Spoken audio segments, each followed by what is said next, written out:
जे Thomson का परमाणु model विफल हो गया क्योंकि आगे चल के नई खोजें हुई। उनके अनुसार जो जे थॉमसन का परमाणु मॉडल था वो उन परमाणु की जिस प्रकार की जो नई प्रॉपर्टी आई थी उनकी व्याख्या नहीं कर पा रहा था। फिर एक नए साइंटिस्ट आए रदरफोर्ड, जिन्होंने एक एक्सपेरिमेंट किया, एल्फा कण प्रकीर्णन का प्रयोग किया। एल्फा कण क्या होते हैं? दो नंबर, एक नंबर पे आता है हाइड्रोजन, दो नंबर पे हीलियम। हीलियम दो प्रोटॉन होते हैं इसके नाभिक में और दो ही इलेक्ट्रॉन होते हैं। जब ये दोनों इलेक्ट्रॉनों को त्याग देता है तो इसके पास दो प्रोटॉन बचते हैं और कक्षा में दो ही इलेक्ट्रॉन हैं। इसीलिए हम कह सकते हैं कि जो अल्फा कण है वो हीलियम के नाभिक हैं, जो डबल पॉजिटिव चार्ज होते हैं। अब इन अल्फा कणों का जो द्रव्यमान है वो 4u है, क्योंकि दो प्रोटॉन है तो दो ही न्यूट्रॉन है। परमाणु का जब द्रव्यमान लेते हैं तो हम इलेक्ट्रॉन का द्रव्यमान तो नगण्य होता है, 0u होता है, तो इलेक्ट्रॉनों का तो लेते ही नहीं। नाभिक में प्रोटॉन न्यूट्रॉन रहते हैं, दो प्रोटॉन दो न्यूट्रॉन, तो ये थोड़े भारी होते हैं प्रोटॉन की तुलना में। अब इसने क्या किया कि इन अल्फा कणों का जो हीलियम के नाभिक है द्विधनाभिसित, इनका एक सोने की पन्नी ली, ओरम सोने की, और वो पन्नी कितनी मोटी थी? वो पन्नी की मोटाई में हम जाएं तो 1000 परमाणुओं के बराबर मोटी थी पन्नी। इस पर उसने क्या की, जो अल्फा कण है इनकी बौछार की, पूरी एक तरीके से डिवाइस बना के।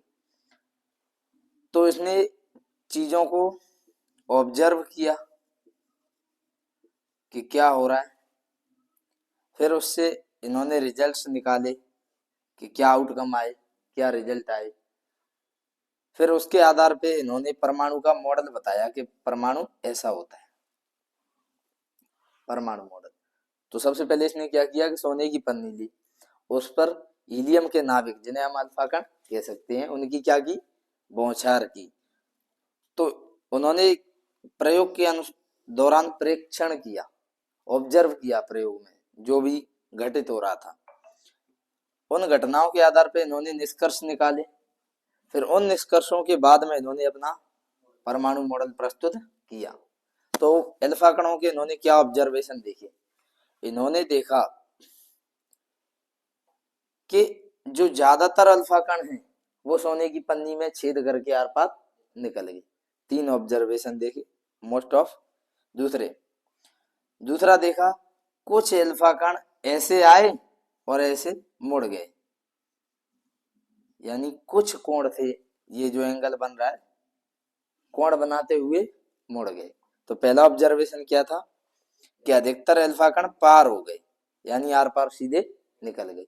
दूसरा प्रेक्षण क्या था कि कुछ अल्फा कण मुड़ गए, विक्षेपित का मतलब मुड़ गए, यानी कोई इधर आया इधर मुड़ गया, तो थोड़े बहुत कण से कोण एंगल बनाते हुए मुड़ गए।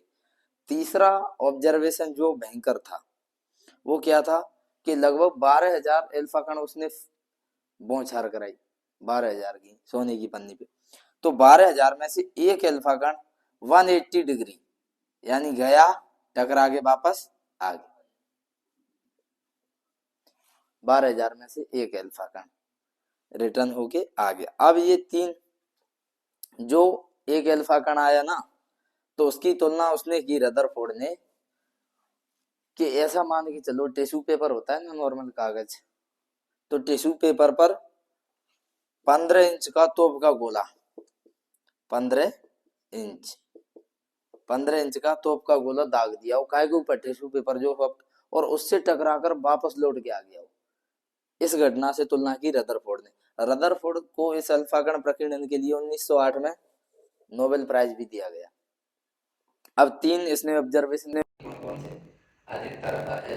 पार, कुछ अल्फा कण विक्षेपित हो गए और 12,000 में से एक अल्फा कण है जो रिटर्न हो गया।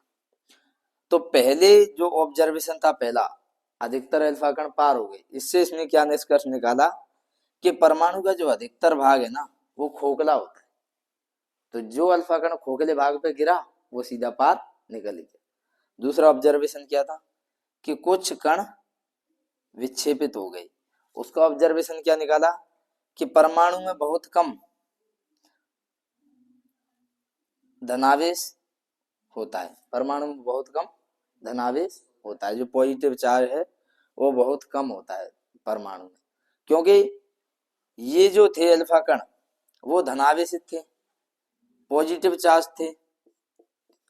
अब जब ये सोने की पन्नी पे फेंक रहे हैं तो उसमें भी परमाणु है, और उसमें परमाणु है तो उसमें भी नाभिक है, और नाभिक है तो उसमें भी प्रोटॉन है, प्रोटॉन धनावेशित होते हैं।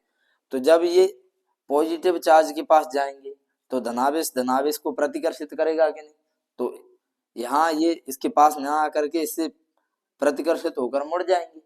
समझ में आया। तो दूसरा क्या कह रहा है कि बहुत कम कौन है, वो कण है अल्फा कण जो विक्षेपित हो गए, क्योंकि परमाणु के अंदर बहुत कम धनावेश होता। तीसरा जो ऑब्जर्वेशन था कि एक अल्फा कण सोने की पन्नी से टकरा कर रिटर्न हो गया, तो उसका ऑब्जर्वेशन इसने निकाला कि अल्फा कण जो धनावेश है, अब धनावेश धनावेश से टकरा कर ही लौटेगा, प्रतिकर्षित होगा। तो इसने निष्कर्ष निकाला कि जो पूरा परमाणु होता है, कोई भी किसी भी तत्व का जो पूरा परमाणु, उसके अंदर जितना भी पूरा धनावेश होता है वो एक जगह केंद्रित रहता है, और परमाणु का पूरा द्रव्यमान वो भी सारा इसी के अंदर होता है। तो तीसरे ऑब्जर्वेशन से क्या निकला कि परमाणु का समस्त धनावेश और समस्त द्रव्यमान एक ही जगह केंद्रित रहता है। तो तीन ये उसने ऑब्जर्वेशन किए, तीन आउटकम रिजल्ट आए उसके, और उसके बाद तीन ही उसने मॉडल की विशेषताएं बता दी। पहली विशेषता क्या बताई कि परमाणु का समस्त धनावेश और द्रव्यमान, परमाणु कोई भी परमाणु हो किसी भी तत्व का जिसमें पूरा जो धनावेश है पॉजिटिव चार्ज और मास द्रव्यमान एक जगह इकट्ठा रहता है, जिसे उसने नाभिक नाम दिया। तो हम कह सकते हैं कि नाभिक की खोज किसने की, रदरफोर्ड ने। ठीक। दूसरी बात इसने कही, अगर ये नाभिक है परमाणु के अंदर, तो जो इलेक्ट्रॉन्स हैं, अब नाभिक में पूरा धनावेश आ गया, धनावेश और द्रव्यमान नाभिक में आ गया, अब इलेक्ट्रॉन बाहर बचे।